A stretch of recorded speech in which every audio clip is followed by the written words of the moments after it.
Sa kabila ng record-long na trastasyon ng Poong Jesus Nazareno ngayon, maituturing pa rin daw na generally peaceful ang pista. Kaugnay po niya, makakausap natin si NCRPO PIO Chief Major Hazel Asilo. Magandang tanghali po sa iyo, Major. Magandang tanghali po, Ma'am Angela.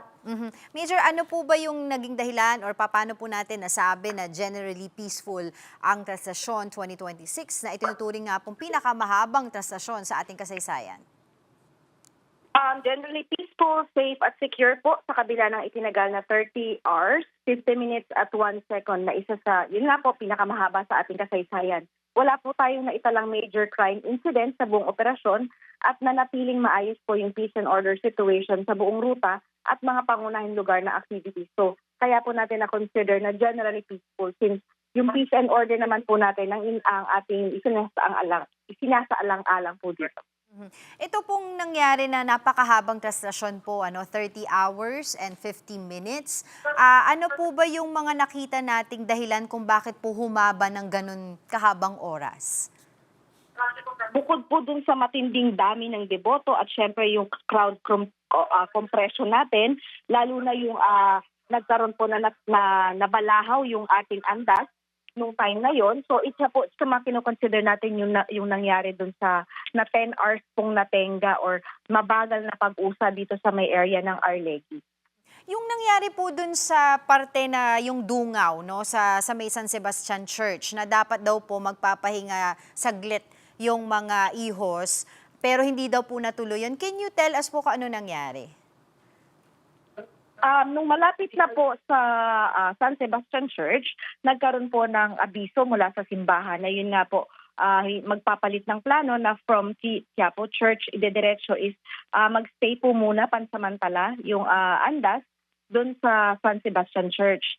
So kami naman po sa PNP is yung ating mga pulis na naghihintay po doon sa Quiapo Church ay pinapunta namin or nag-leapfrog na po sila papunta sa may San Sebastian Church para po makatulong na mag-guide yung ating andas papasok po ng San Sebastian Church. Kaya lang po nung in-announce na nga po na ganun yung mangyayari is iba pa rin po yung kagustuhan ng crowd at ng ating mga deboto na talagang ibalik po sa tahanan niya ang ating Poong Nazareno. Itutuloy-tuloy talaga. Pero moving forward sa susunod po na traslasyon sa 2027, ano po ba yung mga napag-usapan na po natin na maaari nating baguhin o idagdag po sa mga naging proseso po natin para po mas maging maganda po yung kalabasan ng traslasyon at hindi po ganito kahaba? Sa ngayon po, magkakaroon pa lang po kami ng post-event assessment. Kasama po ang representative natin mula sa Quiapo Church para po mapag-usapan kung ano po yung mga posibleng paraan pa na pwedeng gawin, ano yung nakita natin ng mga challenges at nakita natin na pwede pang improve para po yung oras ng ating paglalakbay ng ating Nazareno or yung prosesyon is mapaigsi at para po hindi na rin po magkaroon ng kumbaga mas ma-lessen natin yung mga medical emergencies na naranasan ng ating mga kababayan. So nakikita po natin is yung ruta, medyo siguro po pwedeng palitan na yung ruta na tinatahak kasi may mga areas po na masyado na po talagang maliliit yung daan para sa dami ng ating mga deboto. Ganon din po yung structure po ng ating andas is maaari din po may mga suggestion po na palitan or ayusin, i-improve natin yung structure ng andas para mas kumbaga mas mag-adapt na siya doon sa crowd na sumasama po sa prosesyon. Opo, so we are looking at next year na babaguhin po yung mga ruta, babawasan po yung mga ruta. Isa po yan sa mga tinitingnan natin na pwedeng isasuggest natin na since yung meron naman pong mas maigsing ruta or daanan po natin is hindi yung mga maliliit na kalsada kung saan masyado pong siksikan talaga at nagkakaroon po tayo ng girian at ng siksikan po talaga doon sa ating mga deboto, lalo na po sa mga areas na nagkakaroon po ng mga construction. So may mga lugar po na nasira yung mga bakod yung sa mga construction area dahil na rin po nadaanan po sila nung milyon-milyon nating mga deboto. So isa po yan sa mga posible naming isuggest sa magaganap na post-event assessment. Ang isa rin po sa mga napansin po namin, Major, doon sa may Quirino Grandstand naman po, while we understand at ginagalang po namin yung kanya-kanya mga paniniwala po na ating mga deboto, ang napansin po namin, gabundok po ng mga nagkalat na basura ang naiwan po doon. Ano po ba yung po pwede natin magawa para sa susunod, hindi naman po ganito kalala yung mga basura na naiiwan ng mga deboto? Pwede pong isama po dun sa halimbawa po yung ating briefing before po. So maisama natin yung parte ng paglilinis. Kumbaga ano yung magiging actions taken ng pamunuan at syempre ng lahat ng agencies involved para kasama po sa mapag-usapan kung ano yung pwedeng gawin, sino ang dapat na nakatoka, sino ang dapat na maglilinis, yung mga ganung pagpaplano po para lahat po ng anggulo ng ating pagpaplano ay matutukan mula sa pagsisimula hanggang po sa paglilinis or pag-clear natin doon sa pinagdaanan nating mga location. Nga po, Major. And also siguro maigi din, masabihan din yung mga deboto na, 'di ba, na kayo din magdala ng inyong mga sariling basura o wag magkalat para hindi na sila maglinis. Tama po, siguro po isa yan sa mga dapat na bukod sa pinapaalala natin sa ating mga kababayan tungkol sa kanilang safety, ipapaalala rin po natin na kung halimbawang magdadala kayo ng pagkain or meron kayong mga maiiwan na yung mga tinutulugan nila na karton, kumbaga bibit-bitin na rin po nila para makaless na po doon sa mga kalat na liligpitin ng Manila City. Oo, okay. And Major, tanong ko lang din po, kung meron na po tayong confirmed details doon po sa tatlong nasawi during traslasyon?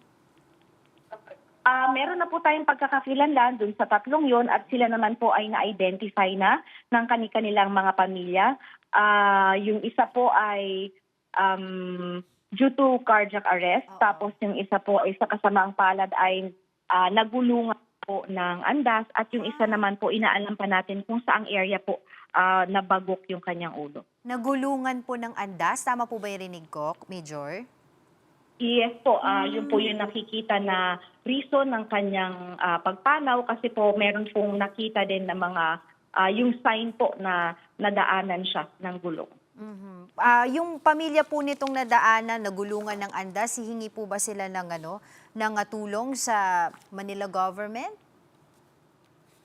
Sa ngayon po wala po kaming information kung sila po ba ay hihingi ng tulong mula sa government or mula sa Manila or sa simbahan, pero sila naman po ay alam po nila yung consequence ng pagsama ng kanilang mga kapamilya doon dito sa prosesyon. Opo. Major, ayon po sa inyo nga, wala naman po talagang naitalang major crime sa buong traslasyon. Pero I was wondering nga po, paano po natin natiyak na magkaroon po tayo ng mahigpit na pagbabantay sa lugar na karaniwang tinuturing na crime prone? Siyempre po, ginawa natin, bukod doon sa pagde-deploy natin ng mga pulis, dito po sa atin sa mismong prosesyon, meron po tayong tuloy-tuloy na police presence doon sa mga critical areas, lalo na po doon sa mga alam natin na nagkakaroon ng mga insidente ng mga petty crimes. So bukod po doon sa ating ikinalat para po sa mismong prosesyon, meron pa rin naman po tayong nakalagay na mga nakadeploy na pulis para po doon sa ating anti-criminality operation. Mhm. And gaano po kahalaga yung naging coordination po natin from NCRPO, sa local government units, kasama na rin po of course, major part nito yung Minor Basilica and National Shrine of Jesus or Jesus Nazareno at iba pang ahensya para nga po masiguro na yung kaligtasan po ng publiko. Napakahalaga po ng ating interagency coordination, yung ating pong patuloy na ugnayan sa ating LGU, sa Minor Basilica and National Shrine of Jesus Nazareno, at syempre sa iba pa nating partner agencies. Ito po yung naging susi para sa maayos na crowd management, mabilis nating response, at syempre yung pangkalahatang kaligtasan po ng publiko. Mhm. And of course, ano po yung mga pangunahing aral na nakuha po ng NCRPO ngayong Traslasyon 2026 sa maaari pong mapabuti pa sa mga susunod na traslasyon? Mahalaga po yung ating patuloy at mas maagang paghahanda, malinaw na crowd flow management, ganun din po yung ating mas pinalakas na koordinasyon sa lahat ng ahensya na involved po dito sa ganitong mga events. lalo po sa mga susunod na malalaking pagtitipon. Pinakita rin po ng Traslasyon 2026 na may mga pagkakataong ang galaw po ng prosesyon ay naapektuhan ng mga bagay na hindi po directly controlled ng ating PNP or maging po ng simbahan gaya po ng disenyo at physical na galaw ng andas, yung mga implikasyon sa bilis ng usat, ganun din po yung kilos ng ating mga deboto. So ito po yung mga external factors na kahit ano po siguro ang paghahanda ng lahat ng agencies at ng lahat ng concern ay hindi po natin talaga ma-monitor or hindi po natin talagang mapapaghandaan since ito po ay makikita natin sa mismong event or sa D-Day po. So ito po yung mga karanasan na magsisilbing gabay po sa amin para patuloy na pong pagpapabuti ng kaligtasan at kaayusan po ng ating publiko. And of course, since nandito na rin po kayo, Major, taking this opportunity to ask you na rin po kumusta po yung paghahanda naman po, no, para naman po sa Feast of Santo Niño sa Tondo. So ito po naman ating Feast of Santo Niño ay napaghandaan na po ng Manila Police District at kami naman po dito sa NCRPO ay naghihintay lamang kung mangangailangan po sila ng dagdag na puwersa since ito po ay mangyayari sa area ng Manila. So magkakaroon po tayo ng deployment at ng reserve force na maaari po naming ibigay dito sa Manila Police District once na kailanganin po nila ng karagdagang puwersa.